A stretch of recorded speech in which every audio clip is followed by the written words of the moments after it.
Today we have Cody's 4L60E. Supposedly this transmission was rebuilt a couple years back to a stage 2, so we're going to find out today if that was true or not. This transmission is on my bench today because it keeps burning up the torque converter.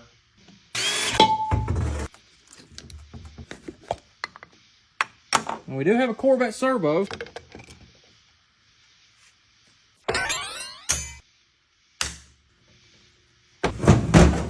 Fluid doesn't look too bad. And it doesn't smell that bad either. Got some sediment there in the bottom of the pan, but nothing crazy. Some crap on the magnet there. You've got your 2 shift solenoids here. You've got your manifold pressure switch here, your 3-2 downshift, your PWM solenoid, your EPC, and your lockup solenoid over here. Like a rubber fishing rod. So you've got 3 Z-bolts here, 1, 2, 3, and you can't put these anywhere else. You can cause significant damage to the transmission if you put these 3 Z-bolts anywhere else.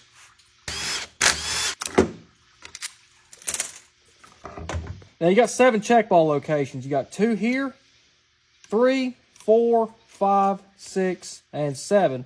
Our main point of focus here is going to be this torque converter regulator and oscillator valve here, the actuator feed limit valve over here, and he didn't say it had any problems with 3 and 4, but we're still going to vacuum test this entire valve body.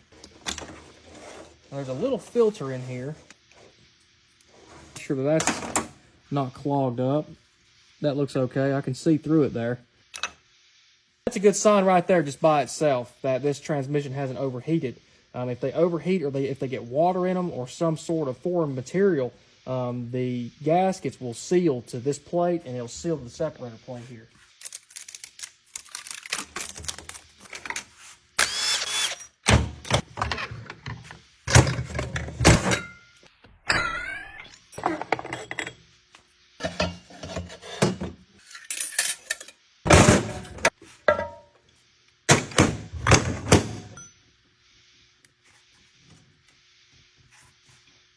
To focus on the side-to-side action there, not necessarily up and down, but you want to. I got a little feeling there that these things are probably on their way out. You got a little wiggle there, so we're going to go back in with the 5-pinion planetary. And here's our low reverse clutch pack here, and these don't look too bad. I believe these are Exceedy frictions. Now this is a crucial spot on the 4L60E. This 3 and 4 ring gear here will start to get loose. You can hear that kind of cackling. I'll show you why.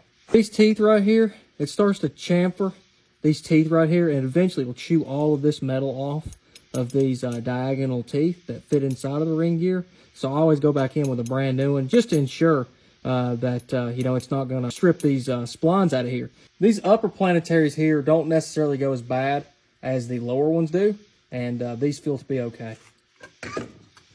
And here's your reverse input clutches. Again, these look to be okay. Used Exceedy frictions, and these steels look to be, you know, reused. But and here's our 3 and 4 clutch pack here. This is a notorious problem for these 4L60Es, but man, this one looks to be about fresh as it gets. And this is qualified to be a stage 2 because there is 8 of these 3 and 4 frictions in here versus 6. Here's your overrun clutch here. These look to be brand new. No signs of wear on those. Now you want to make sure that this locks counterclockwise. That feels good. We're going to double check and see if he's used a dual cage sprag in here or not. Here's your forward clutch pack. These things look to be about brand new. Nothing wrong with these whatsoever. I do have a dual cage sprag here, but these retainer rings are showing some signs of wear there. I don't know if he's reused this, the guy that built it. I don't want to throw anybody under the bus, but it's either that or we've got some sort of fluid restriction somewhere that leads to this forward sprag. Can you guys see this ring right along the middle of that there? It's a valley where the pump rotor has dug into the pump. Now, this is not major. It's very minuscule, but this still raises some red flags.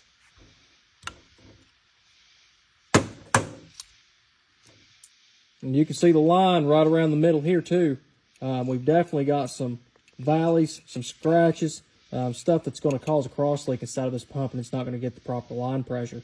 This typically happens whenever the torque converter fails, and he said he's went through a couple of them. So all that trash from the torque converter, when it fails, goes right into your pump, and it'll take it out every single time. I didn't see anything in the transmission that would tell me, hey, this is exactly what's causing the torque converter to fail. So what I like to do is change out A, the pump, and B, the valve body, which is exactly what I did. Also verified that the transmission was communicating with the computer, and we didn't have some sort of bent flex plate or something like that that's taking the pump out, taking the converter out, etc., etc., etc.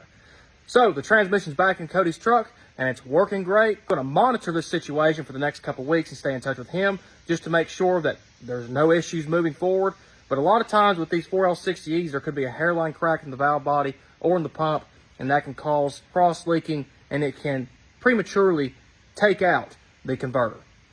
This has been another FSP Transmissions video, and we'll catch you next time.